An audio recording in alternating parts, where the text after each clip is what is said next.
Hi ladies, this is Lynn Frank. Welcome to a midlife awakening full of intentional interruptions. If you haven't been watching, I am doing a 5-part series on the barriers that are denying most women me time. I've had a couple of clients ask, why 5 videos on me time? And I explained to them, as I'll explain to you right now, it is the foundation to your success, to the goal or the change that you are craving or longing for. A lot of clarity will happen during the me time. And so it's really important to address the things that are stopping you from having it. And the first video, if you didn't watch it, was actually about time itself, finding the time. That is the number one obstacle barrier I hear over and over again. Lynn, I don't have the time. And like I said earlier, and I'll say it again, you do. It is not impossible. For some little tips, you could watch the first video, but what you really need to do is the action piece that's attached, which is a time log. Trust me, it works. Try it and you will find a little bit of me time. The second video was on self-love. Really, the idea was reminding women, that me time is an act of self-love and not selfish. We have this block. I like to say it's the patriarchy that has socialized us to believe that we are unworthy or undeserving of me time. And so it labels it as selfish, and it's not. If you're not convinced, watch video number 2. Last week, the third barrier was about space. I hear all the time, I just don't have room. The kids are here, my partner's here. There's no room in my home. Well, sometimes you have to leave the home and it happens on a walk.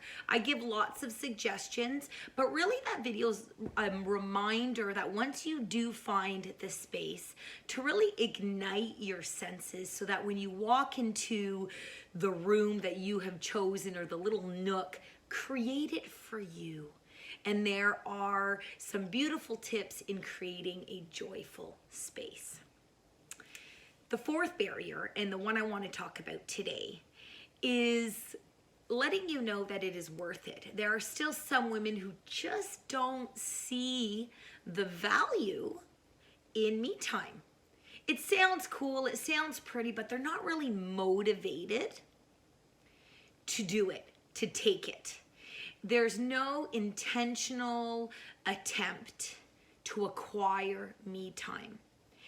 And I finally, have you ever read, hold on, I wasn't going to show it, but have you ever read Breaking the Habit of Being Yourself?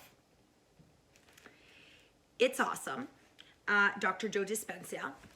And what I like about the book, and this is why I'm talking about it today, is because it breaks down through science what happens in the brain when essentially you take me time.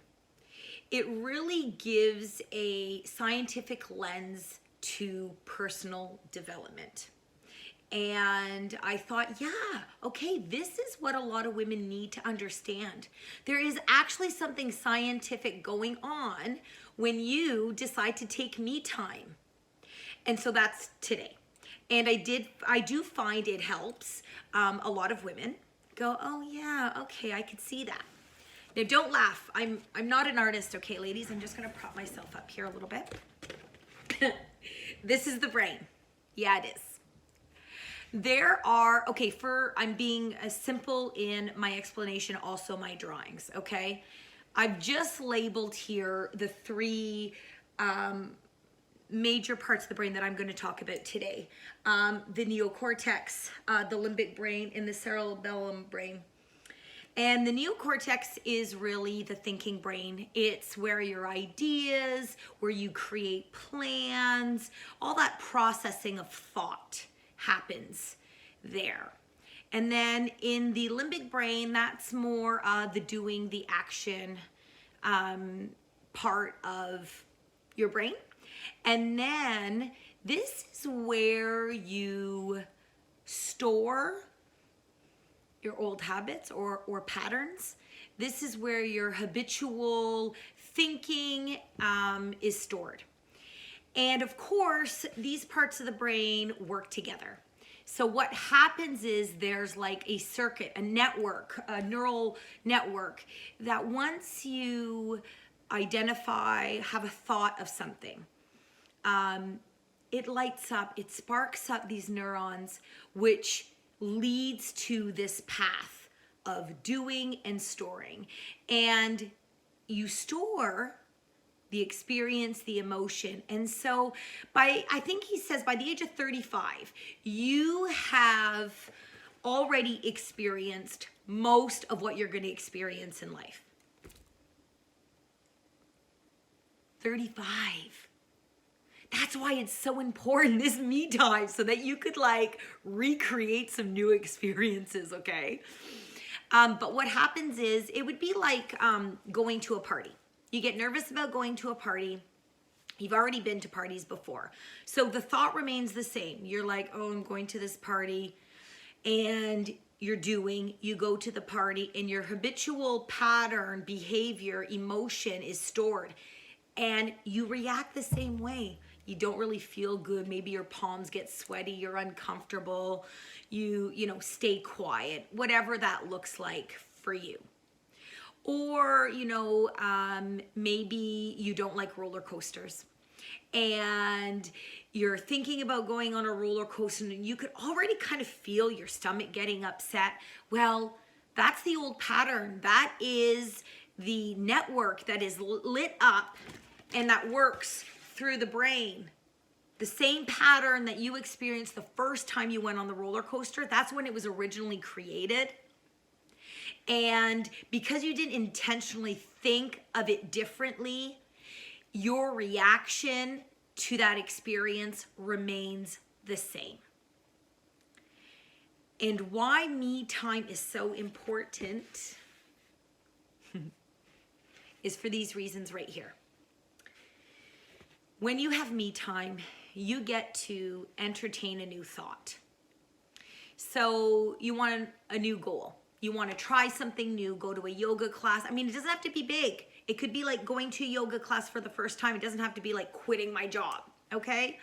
So you're going to a yoga class, but before the me time, your friends are like, oh, I don't know, it's so hard, or oh, all the women were really young, and you have all these reasons of why you shouldn't go. But during the me time, you are sitting alone with just your thoughts. You're able to think clearly because it's peaceful and quiet. And because you've created this joyful space, your nervous system is relaxed. And you go, well, I know a coworker who goes to yoga. I've seen other women my age go to yoga. I think I could probably do it.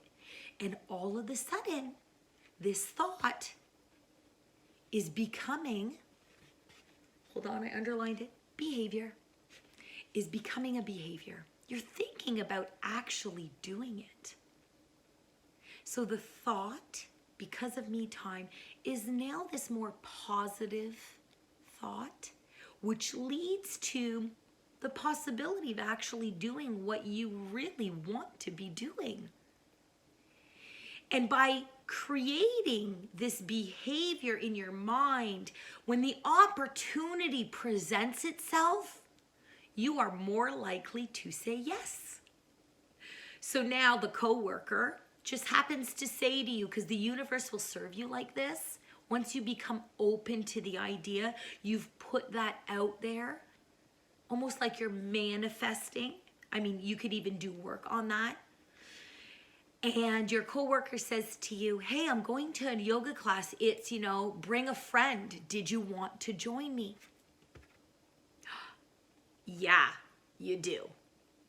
And you will. Will you still feel a little bit nervous? Yes, totally. But because you had time to think about how you really felt about going to yoga, and because you thought about it in the behavior, the action that would be required, you say yes. And by saying yes, you gift yourself a new experience. You gift yourself something new, something you've never done before.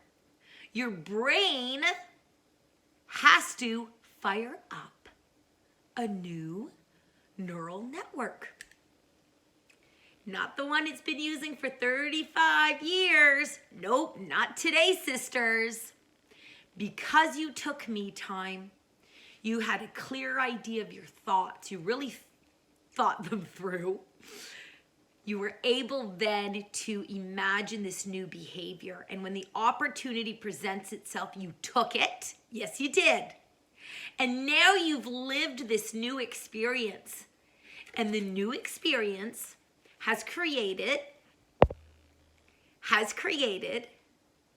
a new neural network, which means you are storing a new experience, new emotions attached to that experience. And so the next time you think about trying a yoga class, rather than all that negative talk or inner critic or the things you hear from everybody else, you won't hear that anymore. Your brain will ignite this new path where you went with a coworker, tried it, and did it because you could. Because you can. Ladies, I want you to understand the true value of me time. It's huge. It's huge. And if you're already taking me time, convince a sister to do the same. Lead. Be her mentor. Encourage her. Because we are a movement. And the more women achieving their personal goals and seeking what they want, the more powerful the collective. And it starts with some me time. All right, that's it for me today. Next week, barrier number 5, my last one. It's actually not a barrier. Well, it's a lot of women don't know what to do. They're like, Lynn, now what do I do? You know, I remember when I started me time, I actually fell asleep a few times. Yeah. So next week is some guided practices on what to do during your me time so you could be intentional and create the change or seek the goal that you want to. So I'm wishing you all a lovely week. If this is, you're catching me today, happy Saturday. If you're watching the replay, whoop, whoop, glad you fit me into your schedule. That's the idea of recordings. Watch me when you can. Mwah. Peace, sisters.